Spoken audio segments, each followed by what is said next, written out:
Hola, bienvenidos y bienvenidas. Hoy les voy a hablar acerca del contexto regional y ecuatoriano respecto a las violaciones de los derechos humanos.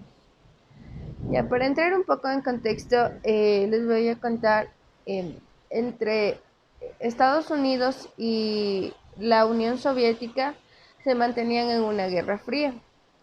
Esta guerra era mediante la tecnología y la ciencia, en la cual cada uno manejaba un sistema político y económico diferente. La Unión Soviética era socialista y Estados Unidos era capitalista. Entonces aquí, a partir de esto, el mundo se empieza a dividir y países empiezan a coger el sistema socialista y otros países el sistema capitalista.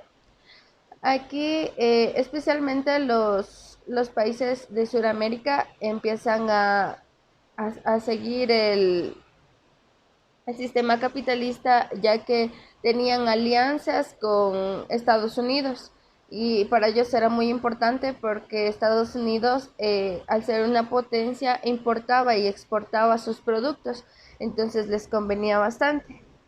Entonces, pero bueno, en Cuba se empieza a dar la revolución cubana y Estados Unidos se empieza a preocupar por esto, porque tenía miedo de que más países tengan o sigan este sistema socialista, el cual no le convenía.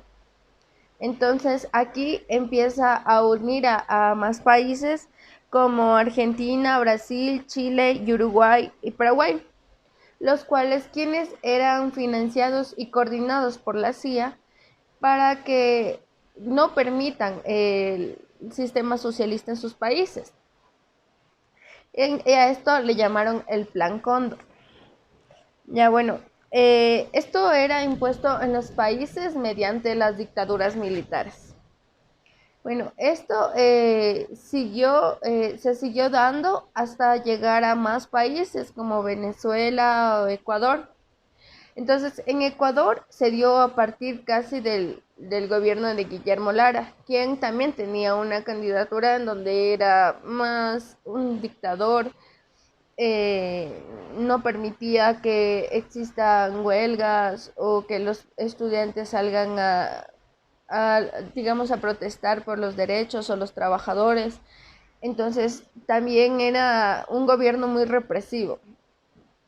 Entonces de aquí los militares suben al poder, en donde esto continuó y era como, o sea, incluso era peor, la gente era tan oprimida y aquí se empieza a notar la diferencia entre las personas ricas y los pobres, porque los trabajadores, los estudiantes se quedaban más en la ruina de lo que ya estaba. Entonces, a partir de esto, entra al gobierno Jaime Roldós Aguilera, quien impone un partido democrático. Donde ahí existía más participación de la ciudadanía, era algo donde existía democracia, pero él viajó a Macará y su avioneta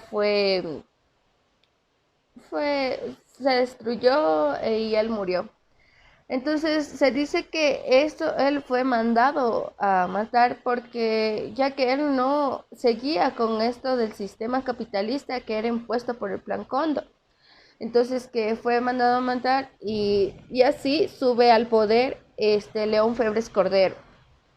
Cuando León Febres Cordero llegó, todo eso que era de democracia que había impuesto Jaime Roldós, él lo cambió y todo empezó a ser centros de tortura, especialmente para los trabajadores, líderes universitarios. Aquí también está el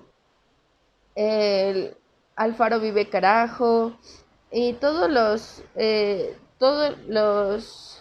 que estaban encaminados a un sistema socialista eran asesinados, desaparecidos. Aquí entra el caso de los hermanos Restrepo, también eran torturados o cualquier otra cosa, ya que no eran considerados como delincuentes porque no seguían el sistema o la dictadura que él imponía.